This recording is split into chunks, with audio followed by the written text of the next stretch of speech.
Welcome, ladies and gentlemen. My name's Dychronic, yours here on this Destiny 2 video, and today we're telling you about the Xur's location as random rolls. My recommendations for October 1st, 2021. I don't know why my brain said August, but anyways, he's going to be on Nessus in the Watcher's Grave. Just head over to here, and on top of this big old tree, you can find him right here at the precipice of this branch. This is a high overview in case this is all you cared about. And there's definitely a few things here that I'd be interested in learning more about.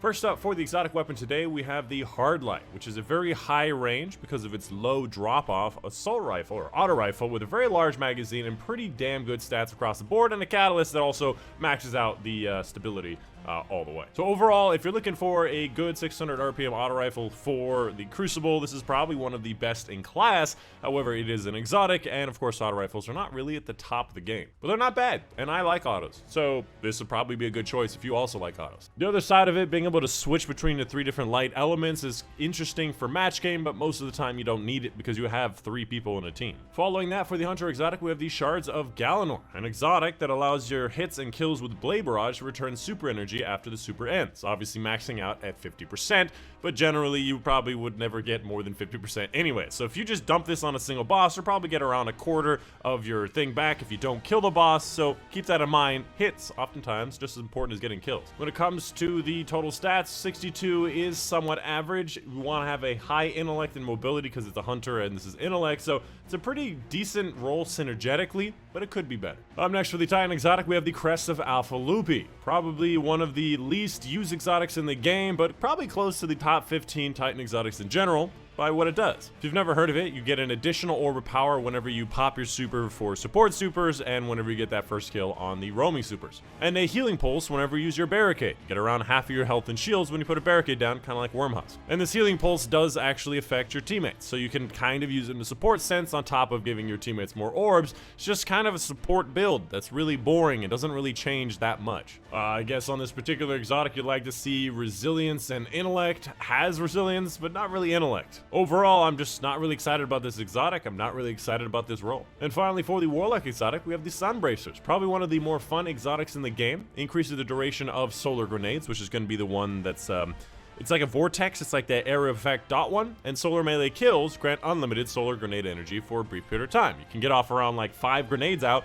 during this infinite energy, and that's why it's fun, because you go in there for a charge melee kill, then you get a ton of different grenades. You coat the battlefield with all of them, and it's fun, but it's not reasonable or feasible in the highest level. So it is somewhat limited by the fact that it's melee. And the fact that, you know, Celestial did get nerfed pretty heavily this season, PvP side of things, probably even less likely. When it comes to this particular item, you'd like to see a lot of strength and a lot of recovery and not a lot of mobility and probably not a lot of resilience, so not a great roll, although the total stats is pretty good, so if it fits in your build, go for it, but not a great roll for an okay exotic. Up next, let's take a look at the different legendary weapons. First up, we have the Dire Promise with this particular role. Not really what you're looking for. You definitely want a lot more range aspects to it. The John 7, which is the alternative from the last perdition, except for the arc form, with not a terrible role. However, I would not really like Outlaw in here. Full auto is nice. There's definitely a lot better options. We have the last perdition, which seems like an excellent roll, probably one of the best possible rolls you can get on this, so I would highly recommend this. Definitely get this if you don't have it.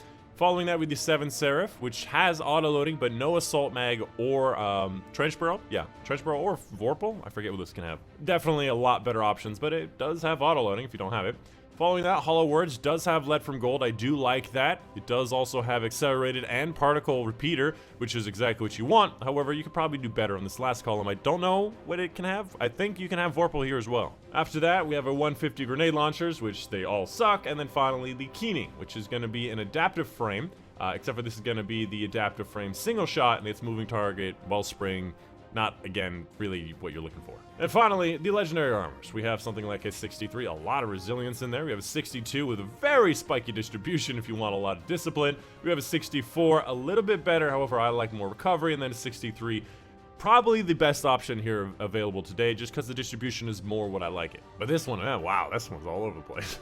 And of course, make sure you pick up your exotic Cipher quest. If you don't know, the exotic Cipher quest allows you to get basically a free exotic Cipher for doing Crucible, Gambit, and Strikes, and you get it for the archive, or you can spend it on the exotic engram. Speaking of which, I recommend the exotic engram. Gives you an exotic you never see before, and it guarantees a high stat roll. I knew that I had a Cipher to use. Let's go ahead and use this as well. Ooh. I probably needed one of those. Is this really the best one-eyed mask that I have? I feel like the one-eyed mask I had was way better than this. This is just a 61 base. In case you're wondering, this is the other one, Aeon Safe. And of course, as always, come check out my live streams, twitch.tv/Dychronic, link in the description down below, for some open lobby raids, nightfalls, and of course, Grandmasters starting next season. And as always, a big thank you to my patrons on Patreon. Specifically, a big thank you to Mom and Dad, Luco, Dr. Strange, Kelly Allen, Joe Smith, Monte, Steve Bachowitz, Raymond Jonah, Panther, Casey Reagan for their support on Patreon. And that's it. Hope you guys did enjoy. My name's Dychronic, and I'll see you guys on the next one.